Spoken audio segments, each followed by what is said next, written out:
WhatsApp everyone, কেমন আছেন আপনারা সবাই? আশা করি আপনারা সবাই বেশ ভালো আছেন। তো আজকে চলে আসলাম সি প্রোগ্রামিং এর আরো একটি ভিডিও নিয়ে।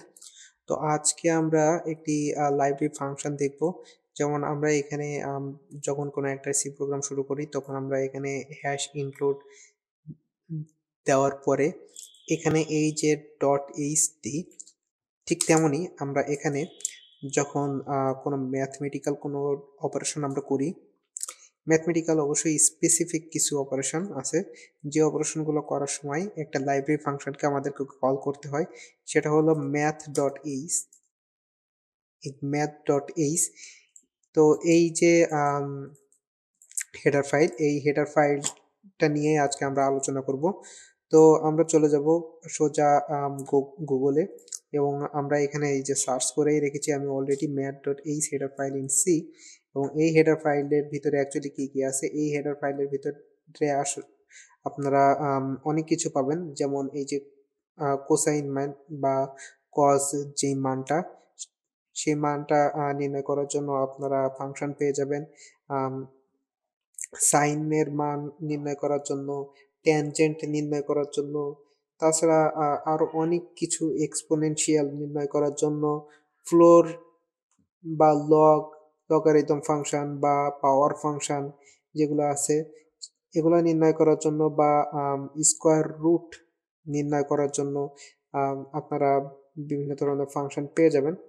যেমন আপনারা যদি স্কোয়ার রুট বা পাও ফাংশন বা পাওয়ার যে ফাংশনটা, সেই ফাংশনটা আমরা দেখি, অর্থাৎ আমরা যখন কোনো একটা কিছুর যখন আমরা স্কোয়ার রুট মানে বের করতে চাই, তখন আমরা এই যে এসকিউআরটি এই ফাংশনটা আমরা ইউজ করতে পারি। তাছাড়া যখন আমরা কোনো কিছুর পাওয়ার বের করতে চাই, তখন আমরা এই পাও ফাংশনটা ইউজ করতে পারি। তো আমরা এক কাজ করি যে আমরা একটি ভেরিয়েবল এখানে ডিক্লেয়ার করব। সাপোজ এক্স নামক একটি ভেরিয়েবল ডিক্লেয়ার করব, এবং এক্স এর মান দিলাম আমি সাপোজ 4। তো এখন আমি কি করব, আমি ওয়াই নামক আরো একটি ভেরিয়েবল ডিক্লেয়ার করলাম, এবং এই ভেরিয়েবলের ভিতরে আমি কি করব যে এক্স এর যেই স্কোয়ার রুট যে মানটা আছে সেই মানটাকে আমি স্টোর করব। তো তার জন্য আমাকে কি করতে হবে, এসকিউআরটি এই ফাংশনটাকে কল করতে হবে, এবং এর ভিতরে আমার এই যে এক্স এর যে মানটা, সেই মানটাকে আমাকে পাস করে দিতে হবে। এবং আমি জাস্ট এখানে একটি প্রিন্ট ফাংশন ইউজ করব। প্রিন্টএফ ফাংশন ইউজ করে আমি জাস্ট ওয়াই এর যে মানটা, সেই মানটা আমি প্রিন্ট করে দিব। এবং আমি এখানে %d ইউজ করব, এবং আমি চাচ্ছি যে ওয়াই এর যে মানটা, সেই ওয়াই এর মানটা আমি এখানে পাস করে দিই। এবং আমি এখানে কাজ করতে পারি, এখানে একটি মেসেজ দেখাতে পারি, দ্য ভ্যালু ইজ আমি এমন একটি মেসেজ দেখিয়ে দিতে পারি। তো এখন আমি জাস্ট প্রোগ্রামটা একটু রান করব, এবং দেখতে পাচ্ছেন আমাদের যে এক্স এর যেই স্কোয়ার রুট যে ভ্যালুটা, অর্থাৎ 2, 4কে রুট করলে অবশ্যই 2 হওয়ার কথা, তাই না? তো সেই ভ্যালুটা আমাদের এখানে সঠিকভাবে দেখিয়ে দিচ্ছে। তো এখন আমি কি করব, এখন আমি পাও নামক যে ফাংশনটা, সেই ফাংশনটা আমি ইউজ করব। তো আমি এখানে অ্যাকচুয়ালি কি করব, এখানে আমি আরো একটা প্রিন্টএফ ফাংশন ইউজ করব, এবং এখানে আমি ইন্টিজার জেড নামক একটি ভেরিয়েবল ডিক্লেয়ার করব। এবং এখানে আমি পাও যে ফাংশনটা, সেই ফাংশনটাকে আমি কল করব। এবং এই পাও ফাংশনের ভিতরে আমি কি দিয়ে দেবো, আমি প্রথমে দিব এক্স এর ভ্যালুটি, এবং দ্বিতীয়ত দিব ওয়াই এর যে ভ্যালুটা। তো এক্স এর ভ্যালু অ্যাকচুয়ালি এখানে কত, এক্স এর ভ্যালু হলো 4। তো এক্স ইকুয়ালস 4, রাইট? এবং ওয়াই ইকুয়ালস কত, y equals 2, because square root of 4 equals 2।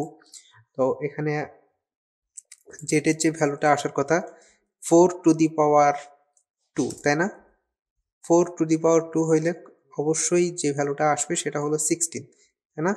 অবশ্যই 16 আসার কথা। তো আমি জাস্ট এখানে কি করব, এখানে জাস্ট ওয়াইয়ের যেটা যে ভ্যালুটা, সেই ভ্যালুটা আমি এখানে জাস্ট প্রিন্ট করে দিব, এবং দেখবো যে আমাদের আউটপুটটা ঠিকঠাক মতো আসতেছে কিনা। তো আমাদের আউটপুটটা ঠিকঠাক মতো আসতেছে, জাস্ট বুঝতে একটু সমস্যা হচ্ছে। তো আমি এখানে কি করব, একটি স্কেপ সিকোয়েন্স দিয়ে আমি নিউ লাইন প্রিন্ট করব, যাতে করে আমাদের বুঝতে সুবিধা হয়। এবং দেখতে পাচ্ছেন আমাদের স্কোয়ার রুট এবং পাও পাও যে ফাংশনটা, দুইটা ফাংশনই আমাদের ঠিকঠাক মতো কাজ করতেছে। তো এছাড়াও আপনারা আরও অনেক কিছু সিবিআরটি আছে, অর্থাৎ কিউবিক স্কোয়ার রুট। সাপোজ আপনারা যখন সাপোজ আমি এখানে এক কাজ করি, এক্স এর যে ভ্যালুটা, সেই ভ্যালুটা আমি দিয়ে দিলাম 27। তো এবং আমি এই ফাংশনটা দিব সিবিআরটি, অর্থাৎ কিউবিক রুট। তো 27 এর কিউবিক রুট অ্যাকচুয়ালি 3, তাই না? 27 এর কিউবিক রুট অ্যাকচুয়ালি 3 হওয়ার কথা। এবং আমি এই জিনিসগুলো আমি একটু এখান থেকে সরিয়ে দিব যাতে আউটপুটটা দেখতে একটু সুবিধা হয়। তো যাই হোক, আমি একটু প্রোগ্রামটা একটু রান করব এবং দেখতে পাচ্ছেন আমাদের ভ্যালুটা দেখাচ্ছে 3, অর্থাৎ 27 এর কিউবিক রুট অ্যাকচুয়ালি 3 এবং সেটা অ্যাকচুয়ালি সঠিক আউটপুট। তো আজকের ভিডিওটি অ্যাকচুয়ালি এ পর্যন্তই।